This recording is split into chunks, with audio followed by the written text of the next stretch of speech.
On the morning of March 7th, 1945, Major Hermann Scheller stood under a ceiling of sweating concrete in the demolition room of the Ludendorff Bridge at Remagen, listening to the low hum of his own work.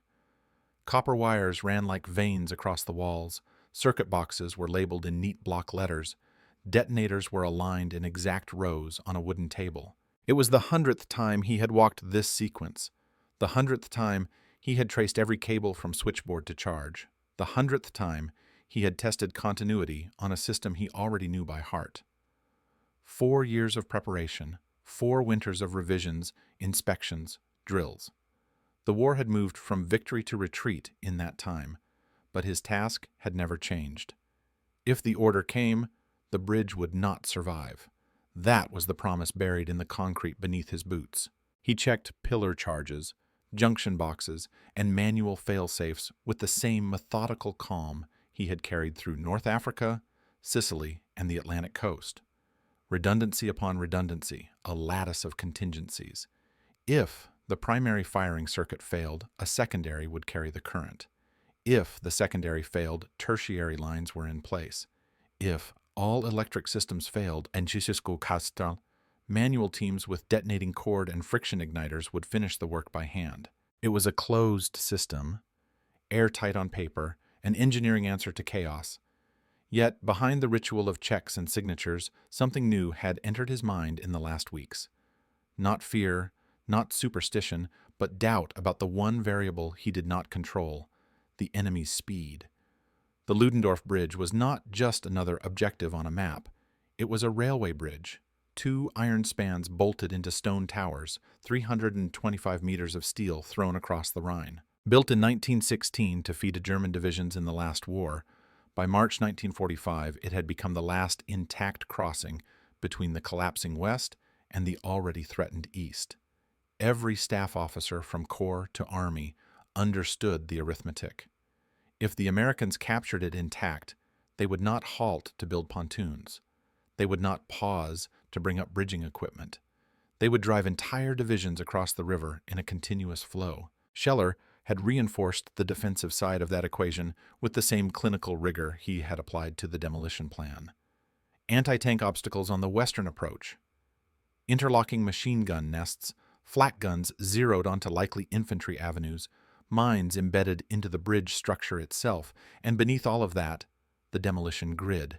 Charges at the pillars, charges on the joints, charges under the rail bed, each one wired, numbered, logged. From the perspective of doctrine, it was elegant. The bridge would be held as long as necessary for German units to escape across it, then destroyed at the last possible moment. Tactical manuals were clear: delay, withdraw, destroy, deny pursuit. Scheller had built his reputation inside that logic. In North Africa, he had designed fieldworks that held numerically superior British forces for 3 months. In Sicily, he had erected layered lines that stole 6 days from an army that thought it would advance in 2. On the Atlantic wall, his obstacles and concrete teeth had cost Allied landing forces time and blood. In staff files, his name was associated with one word: preparation. But preparation assumes that the timeline is negotiable, that both sides are moving inside the same clock. At 07:45, the first radio message arrived at his command post. American spearhead elements spotted 35 kilometers west. Estimated arrival 1600 hours. Scheller stood over the map and translated distance into hours by reflex. At an advance rate of 10 kilometers per hour, factoring in intermittent resistance and terrain, 8 hours and 15 minutes remained before contact at the bridge. The plan he had rehearsed for months unfolded cleanly in his mind. Until early afternoon, the bridge would be used for withdrawal. Rear area personnel, wounded, vehicles, ammunition, and staff would cross to the eastern bank. At the last moment, combat troops would fall back, the bridge would be closed, and on order, the charges would fire. Estimates said the demolition would delay the American crossing by 3 days while they improvised pontoon bridges or sought a different crossing. 3 days of time in a war that was running out of it. 3 days for someone higher up the chain to invent a miracle. He wrote times in his notebook: 0800, 10 12:30, 1300. He marked planned convoys, withdrawal phases, demolition windows. The situation was dire, but the geometry of the operation was clear. Germany would lose the war. No officer at that command level doubted that any longer. The question was whether an organized retreat east of the Rhine could still exist. The bridge was a hinge on which either an orderly withdrawal or outright collapse would pivot. At 0830, confirmation arrived that American armored elements were already within 20 kilometers, moving faster than originally projected. Scheller adjusted his mental calculus. 30 kilometers in roughly 4 hours, 7.5 kilometers per hour through contested territory. If that rate held, if German resistance did not thicken, American infantry could reach the western approaches as early as 1400. That shrank his neat columns of numbers into a narrower band. 6, perhaps 6.5 hours. Still enough, he told himself. Preparation remained ahead of contact. He walked the bridge in person, boots ringing dully on the iron plates, watching trucks rumble eastward, hearing the low growl of engines echo between steel girders. The river below was a dark strip of moving cold. Above, the lattice of beams framed the overcast sky. Underneath it all, hidden inside pillars and recesses, the explosives waited, silent and obedient. The plan remained simple: hold, withdraw, destroy. Yet, as he traced the length of his masterpiece, a thought moved with him like a shadow. What happens if the enemy refuses to respect the schedule? If the lines on the staff map are already obsolete? If the people on the other side of the river are calculating in increments smaller than hours? By 0850, the first phase of withdrawal was underway. Convoys of vehicles laden with documents, equipment, and wounded pushed across the bridge in disciplined columns. Administrative staff clutched files they would probably never open again. Medics watched the western horizon between glances at their patients. Orderlies steadied stretchers as wheels jumped on iron seams. From the observation tower, the movement had the strange calm of an evacuation that everyone knows is both necessary and late. In his demolition room, Scheller logged each completed phase and compared reality with his schedule. So far, the clock still belonged to him. Then, at 0945, that sense of control suffered its first fracture. An engineer lieutenant named Dietrich entered the room too quickly for a man trained to move with measured discipline. His expression was not panic, but it had left neutrality behind. "Herr Major, the electrical firing circuit on Pillar 6 is reading open," he reported. "Continuity check failed. The breaker is tripping, and we cannot keep it closed." Scheller felt the familiar tightening in his mind that accompanied a problem, the narrowing of focus that had served him well in past crises. "Define open," he said, already picturing the circuit diagram. "Breaker trips the moment we load the line," Dietrich answered. "We have reset it twice. Each time, under test load, it trips again." This was exactly why redundancy existed. He had designed 3 separate detonator lines for each critical pillar. He did not raise his voice. "Switch to the secondary circuit for Pillar 6. Log the fault in the primary. We will review it after the bridge is destroyed." Dietrich nodded and disappeared back into the concrete corridors, taking his unease with him. On paper, the issue was non-critical. A single circuit out of many, backed by a secondary and tertiary line, and beneath that by manual charges. Yet the event left a small mark in Scheller's ledger. Something had deviated from the plan, and deviation has a way of multiplying in real time. Interesting, he thought, that the first failure came not from enemy action, but from his own system under load. He recorded the anomaly in his notebook with a few efficient words and returned his attention to the timetable. By 11:15, new reconnaissance reports placed American ground forces 15 kilometers from the bridge. These were not scouts or small recon patrols, but full combined arms formations, tanks, self-propelled artillery, infantry in half-tracks. Their rate of advance had increased. German roadblocks and obstacles were slowing them, but not enough to restore the safety margin his original calculations had assumed. The distance-time equation was no longer abstract. It had a trajectory, and it was bending toward him. Scheller accelerated certain aspects of his withdrawal plan. Non-essential personnel were sent across earlier.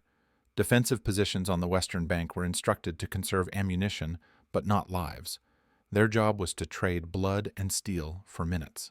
At 11:45, the second engineer interruption arrived, more insistent than the first.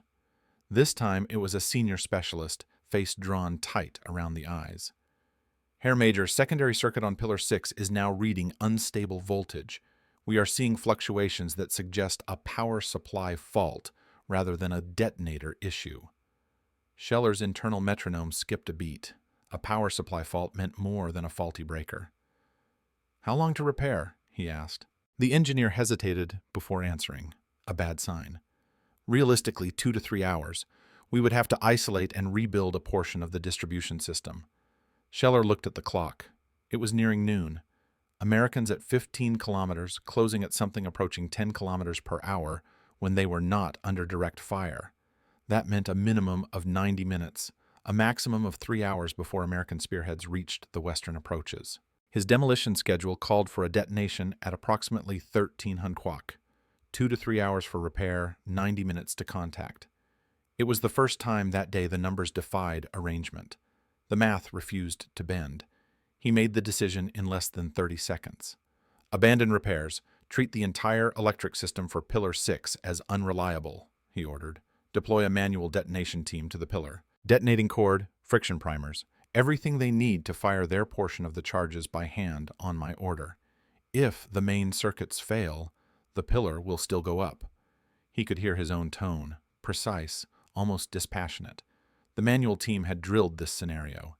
They knew where to position themselves, how to lay the cord, how to time their igniters so that their local blast synchronized with the main charge sequence. The contingency was not improvised. It was the outermost ring of his redundancy. But something in the shape of the problem had changed. Up to that point, redundancy had been a matter of engineering pride, a way to dominate uncertainty. Now it was a response to a timeline he no longer controlled. The enemy had begun to write into his schedule. For 4 years, Scheller had prepared this bridge according to German doctrine, which assumed that defenders could decide when a structure lived and when it died. In the last 90 minutes, he had pivoted from author to respondent, forced to adapt his plan to an enemy whose operational tempo was no longer constrained by the same assumptions about acceptable loss. The Americans were not just advancing, they were spending lives to buy speed, trading casualties for velocity. By 1300, American artillery had found the bridge. Rounds began to fall around the western approaches, not accurately enough to cut it, but close enough to keep heads down and to remind every man on the structure that he was under observation. Scheller ordered the final German rear guard on the western bank to withdraw. Machine gunners and riflemen sprinted across the iron deck under intermittent shell bursts, followed by anti-tank crews dragging those guns that could still be moved. By 1310, the bridge was clear of all but the demolition teams. Smoke drifted in low sheets. The air tasted of cordite and cold water. Through binoculars, observers reported American infantry less than a kilometer away and closing. The window in which German doctrine said you fired demolition charges had arrived, but the gap between doctrine and reality was already apparent. The enemy was closer, faster, more aggressive than the schedule demanded. For the first time in 4 years of preparation, the bridge, the charges, the meticulously plotted circuits, and the man who had built them were in a race with minutes instead of hours. At 1315, with American infantry roughly 800 meters from the western abutment and artillery shells beginning to walk closer along the access road, Scheller issued the order that had lived in his notebooks for years as a theoretical endpoint: destroy the bridge. Chief Engineer Hedman Bray, a man whose hands had placed more detonators than most officers had fired bullets, stood at the main firing console. He had personally supervised the final installation of the charges. Now, under the dull roar of distant guns, he threw the master switch and depressed the firing key that should have sent current racing through copper veins into the explosives buried in concrete and steel. For 3 seconds, nothing happened. There were no flashes in the towers, no shudder in the deck, no rising wall of dust and debris as stone and metal tore free of gravity. The bridge simply remained, an intact silhouette against the gray sky.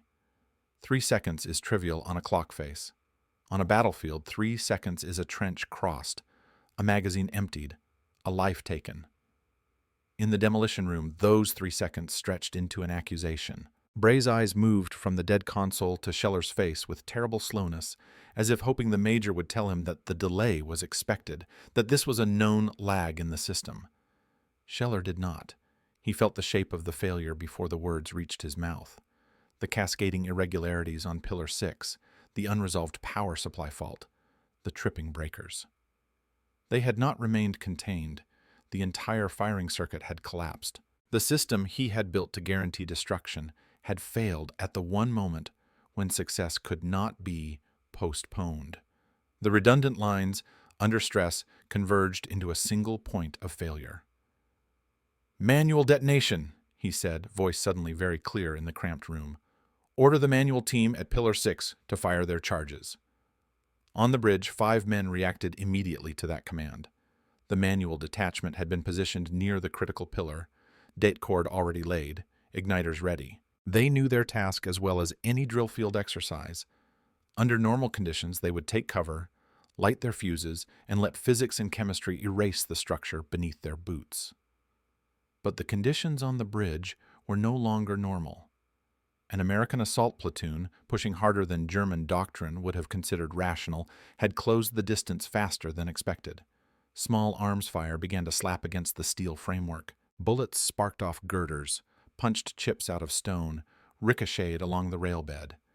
The manual team, suddenly exposed in a killing zone, found themselves forced to choose between standing upright in the open, to complete a delicate sequence with trembling hands, or diving for cover and preserving their lives.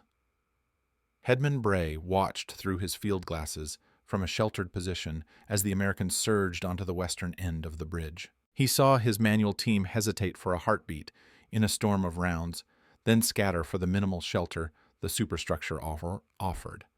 A man can be trained to accept risk. He cannot be trained to ignore physics. No amount of preparation can make a body immune to lead. In that instant, the redundancy that had been Scheller's shield against failure collided with the American willingness to close distance under fire. At 13:22, less than 10 minutes after the first firing attempt, the tactical reality became mathematically undeniable. There would be no controlled demolition. The Americans were too close, their infantry too aggressive, their fire too intense. Any manual attempt to restart the sequence would now require suicidal exposure, and there was no guarantee it would work even then. Scheller understood with brutal clarity that he had missed the only viable window, that the operational tempo of the enemy had outrun his engineered solution. The bridge, in effect, had already changed sides. It was still physically German, its charges still embedded in German concrete, its towers still manned by German soldiers, but functionally, it now belonged to the people willing to cross it under fire. By 1430, American troops were doing exactly that. What doctrine had described as a fortified choke point to be denied at the last moment had become an improvised highway. American infantry advanced in a steady stream, hunched under their packs, weapons up, crossing a structure that German manuals said should no longer exist. Engineers followed close behind, ready to cut wires, disarm charges, and throw explosives into the river. Tanks and support vehicles waited on the far bank for their turn. The Americans did not pause to test the deck, to prod for mines, to verify that every charge had been neutralized. They accepted uncertainty as the price of momentum. In 90 minutes, roughly 2,000 soldiers had crossed a barrier that was supposed to take days to breach. Scheller watched this from his command post, each man crossing the river an arithmetic insult to 4 years of preparation. The fortifications he had designed, the obstacles he had carefully sighted, the fire lanes he had ghosted through in training had not stopped the flow. They had barely constrained it. He read the numbers coming in from observers like a ledger of failure. 2,000 men by 1430, 8,000 by 1800, 15,000 by 2200. Within 24 hours, more than 25,000 soldiers would be on the east bank, courtesy of a bridge that was supposed to be rubble on the riverbed. The timescale was beyond anything German tactical doctrine tolerated.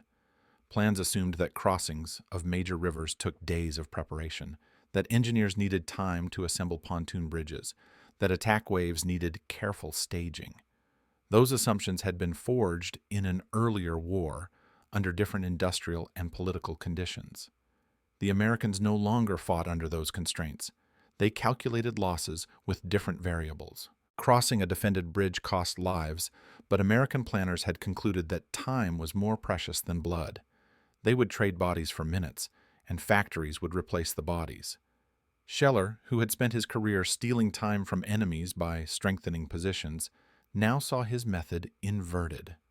The enemy was stealing time from him by refusing to respect the exchange rate that his doctrine assumed. When he finally gave the order to evacuate his command post at 15 Huntwalk, American forces were already pressing German units on the eastern side. At 15:45, Major Hermann Scheller was captured in the swirl of retreat. Another officer disarmed and herded among hundreds of others who had watched their defensive line collapse in less than a day.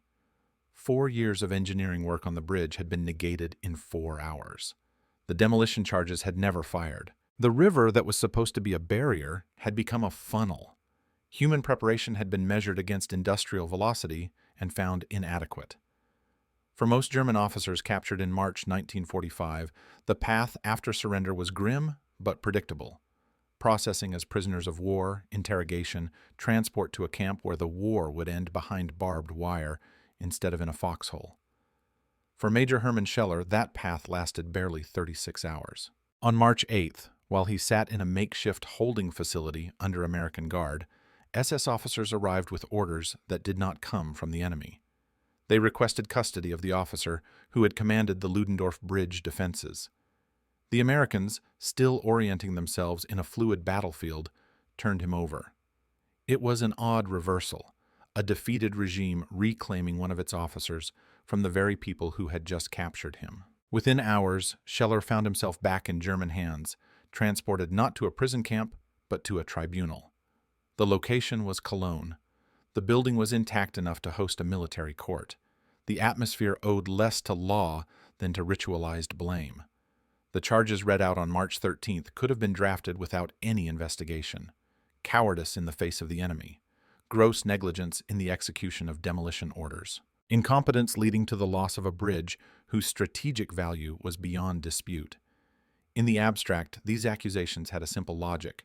The bridge still stood. The Americans had crossed. Therefore, whoever was responsible for destroying it had failed. In a rational system, the court would have considered facts that did not fit well into that sequence. The collapse of the electric firing circuit despite multiple redundancies. The documented attempts to switch to manual detonation. The incredible speed of the American advance.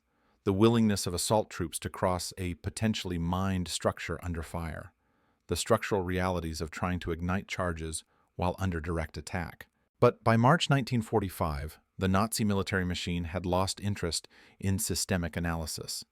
It had reverted to a primitive function, punishing individuals for the collapse of a system that had exceeded its design limits.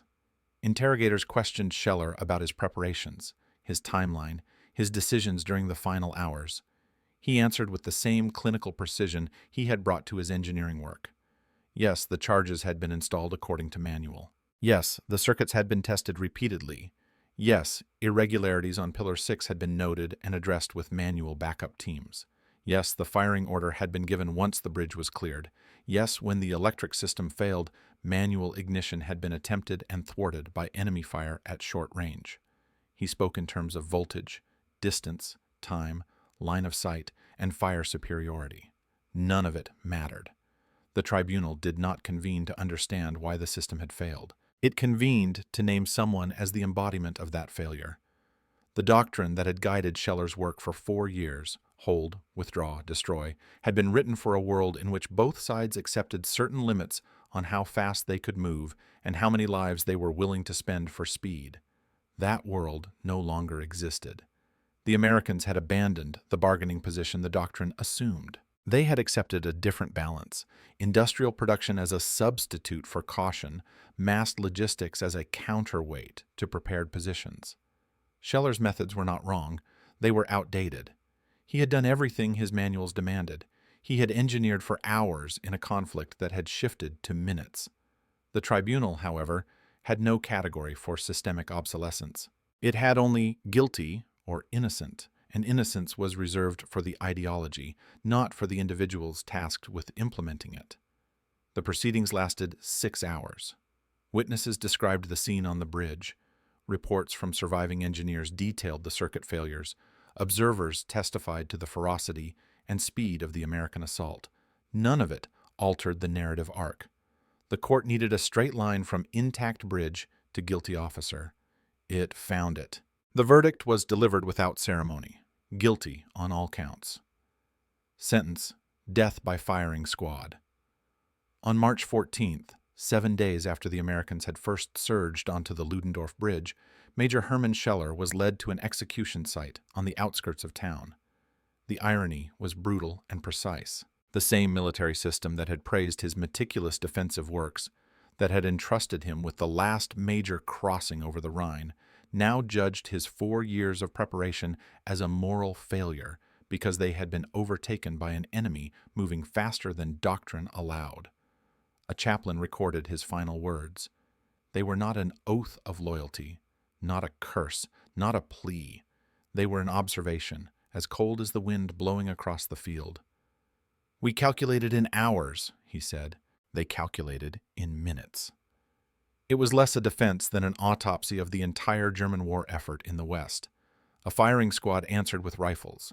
The officer who had spent his career designing systems to slow enemies at key points along maps was erased by his own side, sacrificed not because he betrayed doctrine, but because doctrine had betrayed him by refusing to adapt. In those 7 days, the bridge was lost to the Americans, the engineer was lost to a firing squad, and a regime that could not match its enemy's velocity consumed one of the few men who had actually understood what had happened in mathematical terms.